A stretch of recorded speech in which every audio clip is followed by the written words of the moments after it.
Welcome back to the Art of Hobbiness. I'm Erin, joined by my lovely co-host Tam. Hi! And today we're going to talk about a hobby we did together. We've been working on it for a couple of months, really. Yeah. It's been kind of a whole roller coaster of things, so we have a lot to talk about. Mm-hmm. So me and Tam recently learned to play Mahjong. Yes. Which I think that said it right finally. Mm-hmm. And so it's been a really fun journey. We, I just want to talk about a little bit how it started. Yeah, you should. Yeah. I really think it's important. Yeah. So not something me and Tam had ever experienced at all, Mahjong. So it's making a resurgence in a lot of cities, it seems like. And very kindly, a company called Bambird in Dallas, Meredith and Robin, reached out to us and said, asked if we'd like to learn how to play Mahjong. And we said, absolutely, that sounds really fun. So we got some of their tile sets that are absolutely beautiful. And if you've never heard of them, definitely check them out, Bambird Boutique. And they have a lot of really cool, just aesthetic tiles. So we'll talk a little more about that in a minute later. But and then locally, we met with a teacher in St. Louis, Allie, with Magpie Mahjong, and we did a lesson, like a hands-on lesson with her, which I highly recommend that as well. If you're gonna learn Mahjong, absolutely hire a tutor first. Yes. We were going into completely blind, had no experience, and she did a fantastic job. So, not plugging them for any reason other than that we both, they really both are amazing. Incredibly kind. Absolutely. Yes. So, it's been such a fun journey. I feel like we started talking about doing this months ago. Yes. And here we are finally having an episode about it. And we, there's so much to talk about. I had no idea it's complicated. Yeah. But really fun once you figure it out. And I think too, the aesthetic of it and the community of it and the social aspect, there's so many cool things about this game that I definitely want to talk about and keep and continue to use this or utilize this as a hobby. So, yeah. You do actually want to keep doing this as a hobby? Oh yeah, really? I do. I was actually very curious I've been really wanting to pick your brain about your experience with it because.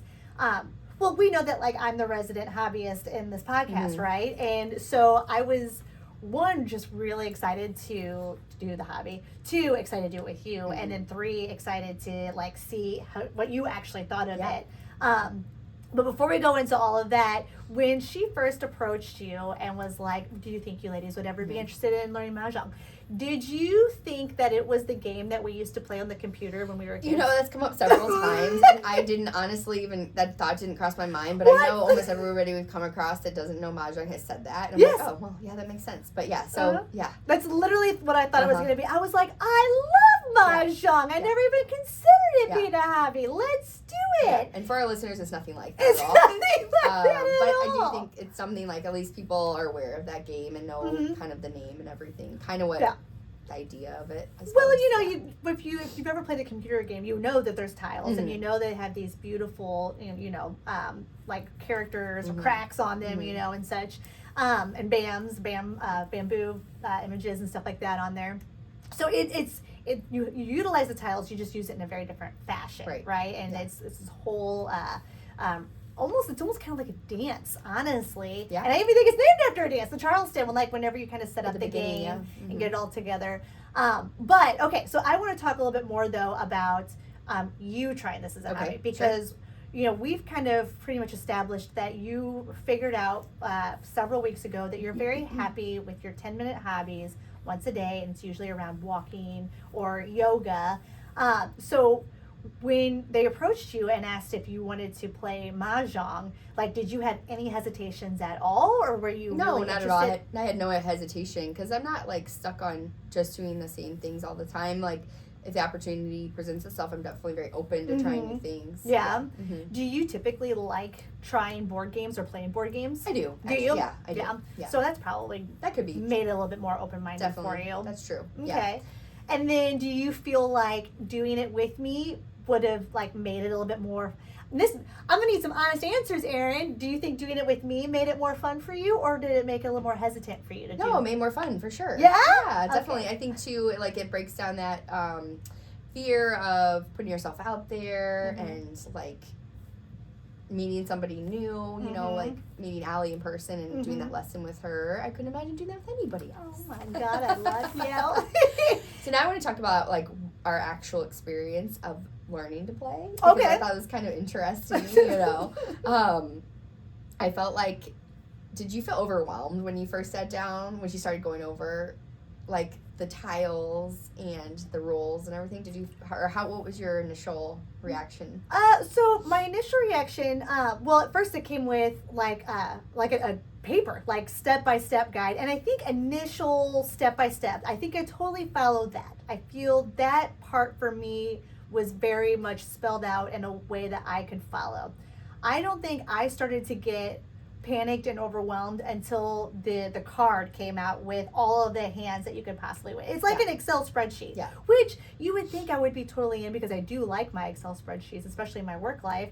So I opened it and I was like, I like the organization, but then trying to play the game but also pay attention to the hands that were available, that's where I started to be like, like seeing numbers everywhere, and I was like, I don't know what I'm doing. Same. It felt like reading a different language almost, or like learning a different language. Because initially you have to really pay attention. But I agree. I love the way Ali explained everything, and like it was very organized, and like the setup and everything. And it's so beautiful, and the noises are really like very ASMR friendly. Yes. I very much enjoyed that. Yeah, so all that's really cool.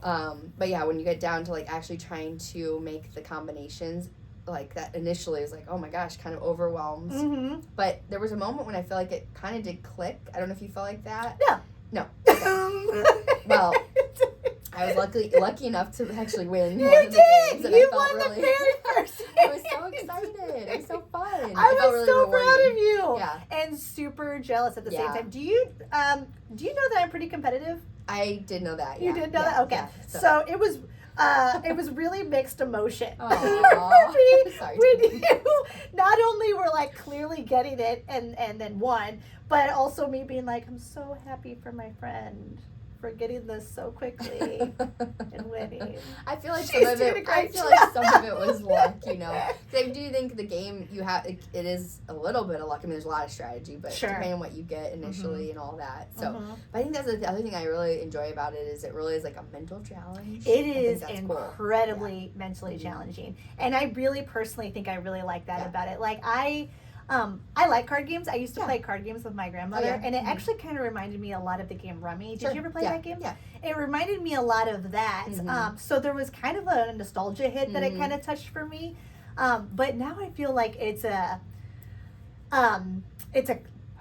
competition with myself. Like now, like I'm upset because like I've been trying to play it since. I'm trying to get my husband to play it with me. We can't play the full game. Right. We have to do the Siamese version, which is where it's two people and it's played slightly differently than the traditional one. I had to YouTube it to figure out how to play it. But I feel like it's helping me kind of learn the card a little bit more. But I very much want to get to a point, like right now I feel like when I play the game, I'm still like in survival mode. Sure. I haven't got to the point where I can do strategy yet. And I love strategy and I want to be at the strategy point. So I feel like I'm still very excited about learning it. I feel like I'm challenging myself. I don't feel I think the strategy piece, I don't think in any of the hobbies I've tried so far there's been a lot of strategy to them. I think it's just been more of like scratching the creative-ish. Yeah, I agree. This one I feel like is more like I really am like having to like just like really work through this and really think through this really hard, and I'm really enjoying that. Yeah, I like that too, and I think too it really helps you be present, right? Like well, at least now, like you have to like focus and pay attention and be present with the people you're with to play. No, I totally agree. I thought, because if you recall, when we did this, so typically the game is played with 4 players, right? And we had invited another friend of ours, Jamie from SoCal. We actually interviewed her in one of our previous episodes. You should check it out. She's lovely. We had her come on the game night with us, and I brought so much wine, thinking it was going to be so much drinking and so much talking and socializing. And I don't even think I finished the one glass I had because I was so laser focused. I was like, I have to learn so much right now, and I had to pay attention. So I totally agree with you. It definitely keeps you very present. I have to imagine that there's a shift of that when you get better at it. Because I mean, if you look at the Bambird ladies, like they run like social nights with this, right? Where they have everybody come to their venue and they play the game, and there is socializing, and it's because they're very seasoned at it. They know what they're doing, right? Yeah. So I imagine we'll get there someday. Definitely. I agree. I think that's the goal, right? Because it is such a, I mean, I think that's another aspect of it that's so cool is like that you have to have 4 people. It's so social, and I think, and having multiple tables going, like that energy is really fun, and everybody's excited, and in a good mood. It definitely forces that. Actually thinking this through a little bit, it's interesting because I feel like it forces you to kind of be in a community kind of setting, but you could also stay like internal in that same way. It takes the pressure off because you guys are all focusing on something. You're not having to small talk. Or if you don't want to, you can just focus on the game. It definitely breaks down that barrier if you're more of an introvert. I feel like that's a really good game for introverts, actually, and I think it's a really good game for those who are like really into like those like Excel spreadsheets and really into like numbers, like running those things. Man, and even just aesthetically pleasing. Like when we were talking to Allie, she was talking about how she really enjoyed like the tablescape of it and really designing the table, which I could see the people who enjoy creating like tablescapes or enjoy hosting could really gain a lot from like having a game night with this game. And honestly, this game really scratches the itch of a lot of things. Really, anybody who's interested in trying to find a hobby. I'm just saying it's a little difficult in the beginning, but if you like a challenge for yourself and like something that is kind of starting to kind of have a moment, right? It's kind of getting really popular in the area. I think it's a really great game to get on. And like you said, Bambird Boutique has amazing tiles that you can jump in and check out their stuff. And I think too, because it's having such a resurgence, you could definitely, I think a good way to experiment with it would be to take a class. If you can find somebody locally, because that was like a really fun thing, and you don't necessarily have to invest in the tiles, you know, and do all that. You could just do a class to start with. Absolutely. Grab a couple of girlfriends, find a tutor. There should be one in your local area. If not, reach out. We'd be happy to connect you with Allie, who can connect you, or Bambird, who can find you a tutor in your area. It's a great one to try. Highly recommend Mahjong. And I really enjoy doing it with you, Erin. It was really fun to be competitive with you and lose. Didn't enjoy that part. Actually, I've yet to win. Even when I play at home, we just keep ending up with like all the tiles are gone. I'm like, I know I'm doing this wrong. Why is nobody winning?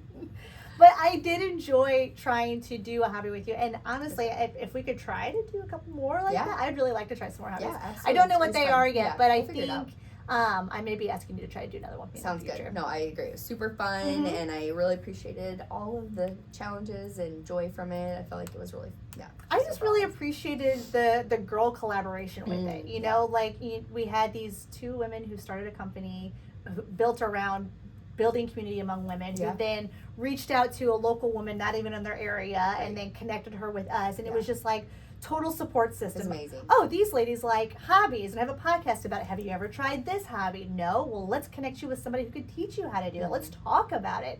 It was just really cool. It was a very it was a very big moment for me as far as where we are in as podcasters and like building that community of having somebody kind of jump in and be a part of that networking system. It was just really kind of humbling, honestly. It felt really awesome. Yeah, it was very generous, and we all need more of that, like community building and just supporting each other because I think that's what it is. That is what it's all about, right? It's just supporting each other and connecting and feeling like you're part of something. Yeah, absolutely agree with that. I'm gonna hold your hand now. I love you, man. Well, we hope that you enjoyed this episode talking about Mahjong, and if you're interested in it, hopefully you find a way to try it out.